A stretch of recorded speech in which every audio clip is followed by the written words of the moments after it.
I have a friend from high school who has a teenage daughter that recently started having fainting spells. I remembered that my nephew had this issue as a child and texted in Messenger to ask my older sister about what they found out about him and if it sounded like my friend's daughter. I asked via text because she is pretty busy. She answered that he still has it and it's a condition he has with anxiety and it overwhelms his heart sometimes.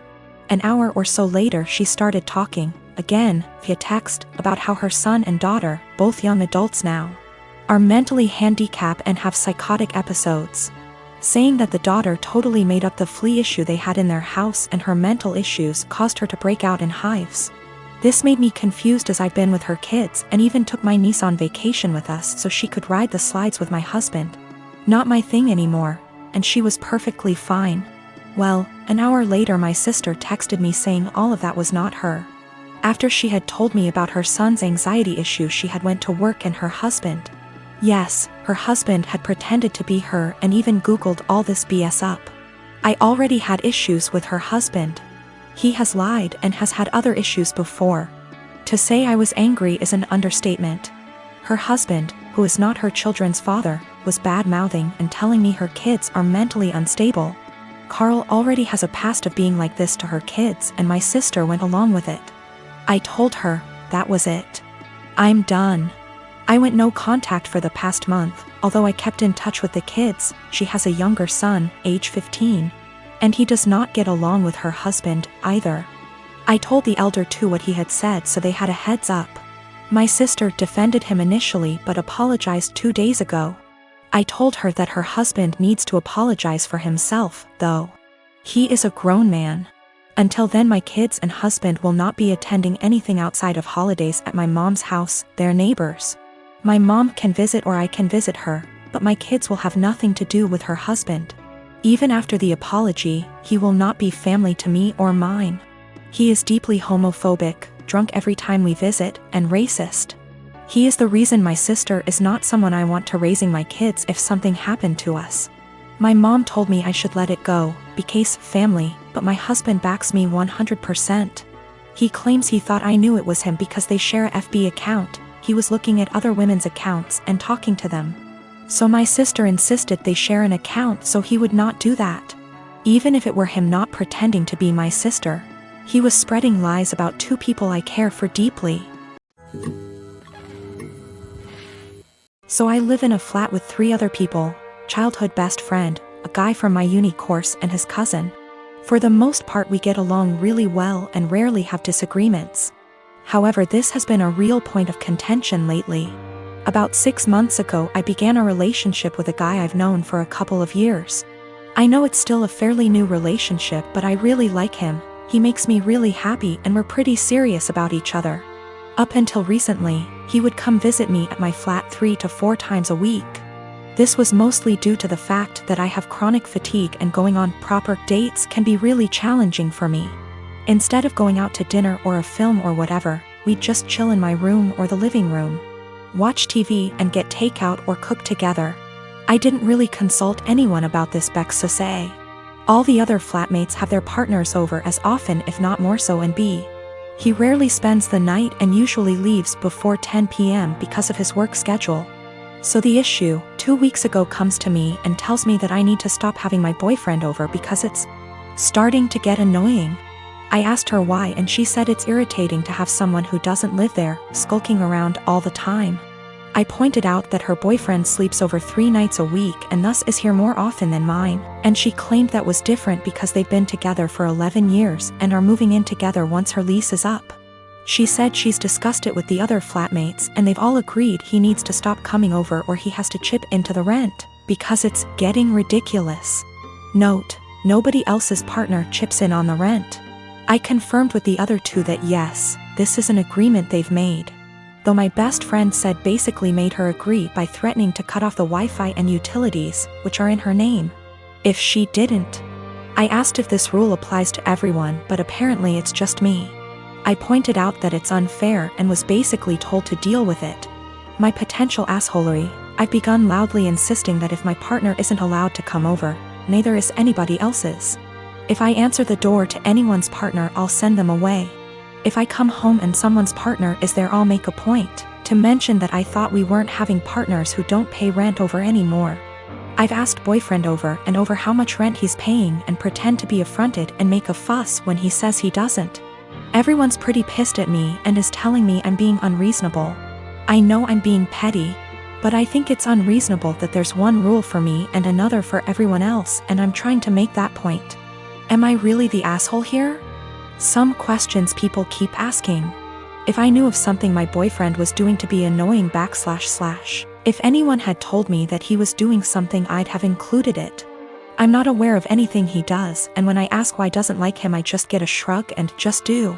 I will also state I'm bi, and she's never had an issue with any female partners I've had. We don't hang out in the living room much.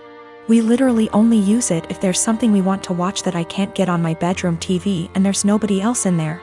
We use the kitchen more often than the living room, but honestly even that isn't that often. We eat far too much takeout pizza rip. A lot of people seem confused, so just clearing up who's who in the situation. The one who brought all this up is not my best friend. Not to get too much into a tangent, but basically just over a year ago I was moving out of halls at university and was looking for a new place, so we decided to move in together.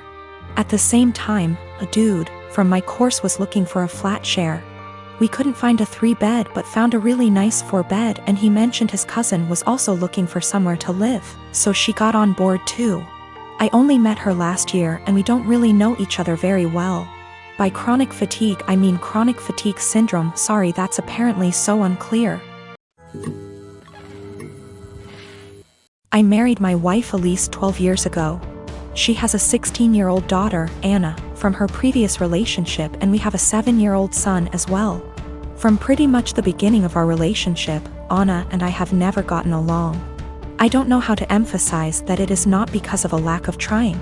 She just does not like me. When she was young she was just scared of me and afraid I'd tear their family apart. Nowadays it's more of a neutral dislike rather than strong antipathy, so I suppose that's progress. Elise is a stay-at-home mother, so she relies on me for income. As a result, I pay for everything for Anna. Food, clothes, volleyball fees, field trips. I take an interest in her hobbies. I go to her games. I'm not saying I'm perfect, but I try my damn hardest to be the stepfather I can. But it's so hard. Always giving me curt one-word responses. Always having to have an attitude. She does things to get a rise out of me. Staying out late reeking of booze. Always trying to sneak boys in. Typical rebellious stuff. But I always let her know I love her and I'm there for her in hopes of her shithead teenager phase passes. The opposite is true for her biological father. She adores him. Can't tell you why. He never goes to her games, always makes excuses for why he doesn't want to see her. He forgot her birthday last month and she cried herself to sleep. Well anyways, Friday, I came to her room to check her phone and read her messages, not a permanent thing. But she's been caught sneaking out twice in the last month, so this is her punishment. I ask for the phone, she says, "No, I'm tired of you checking my shit, leave me alone." I tell her I'm not asking again and she goes, "Just off already. You're not my real dad. You never have been. Stop acting like you can tell me what to do," before getting up and slamming the door. Like I said guys, I'm tired. Tired of the blatant disrespect. Of being the verbal punching bag while still providing more for her than anyone else in her family. We haven't really talked since until this morning during breakfast.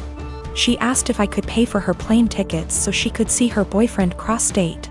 Like I said, her mom doesn't work and her dad is a POS, so I normally would be the one to cough up the money. Not this time. I responded, "Go ask your real dad."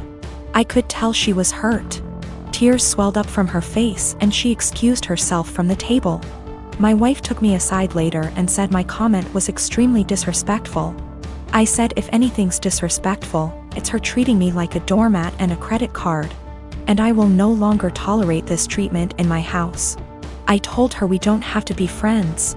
But if she can't at least be cordial to me or respect my position as an authority figure, she can find someone else to pay for her non-essentials.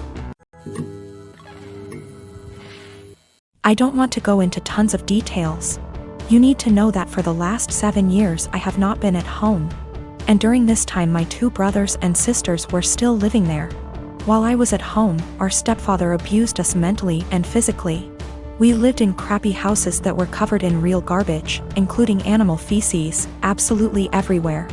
I haven't heard from my little sister since May.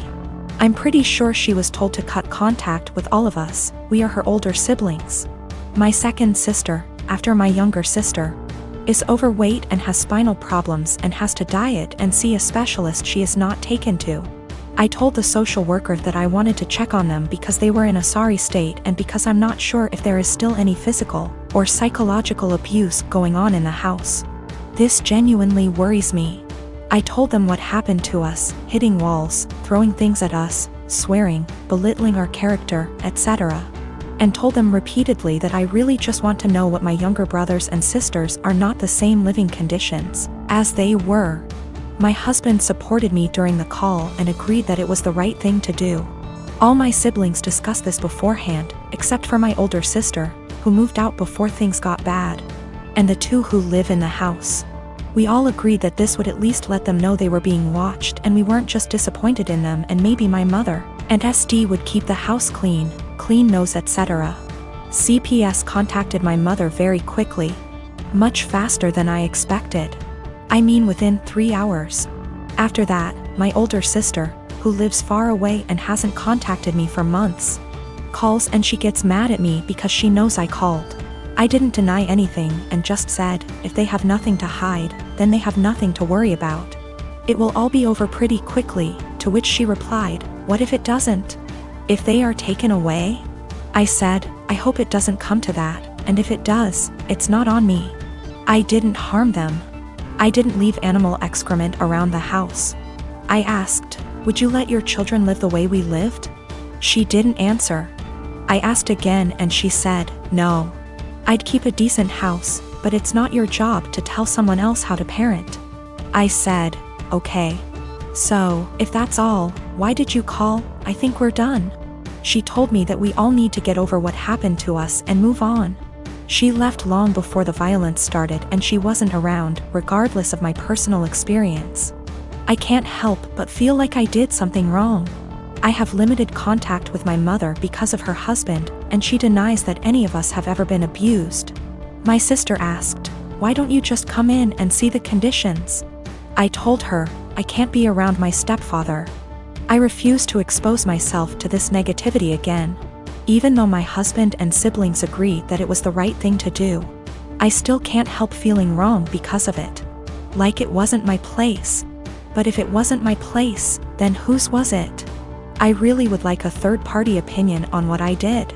Am I wrong in reporting my family?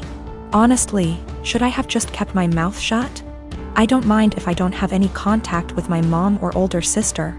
They don't even know that I'm almost 4 months pregnant because we don't talk very much. So the possibility that I'll never have a real relationship doesn't bother me. What worries me is that I don't know if I was right. I called my mother's CPS based on previous experiences of psychological and physical abuse by our stepfather. I have not heard anything from my younger brothers and sisters for a long time, because communication was interrupted. We lived in appalling conditions. There were animal feces, rubbish and mess everywhere. We were beaten, things were thrown at us, etc. I told the police that I was not sure if something was going on for sure because, again, no contact. But I wanted them to check on my siblings. Was I completely out of sorts?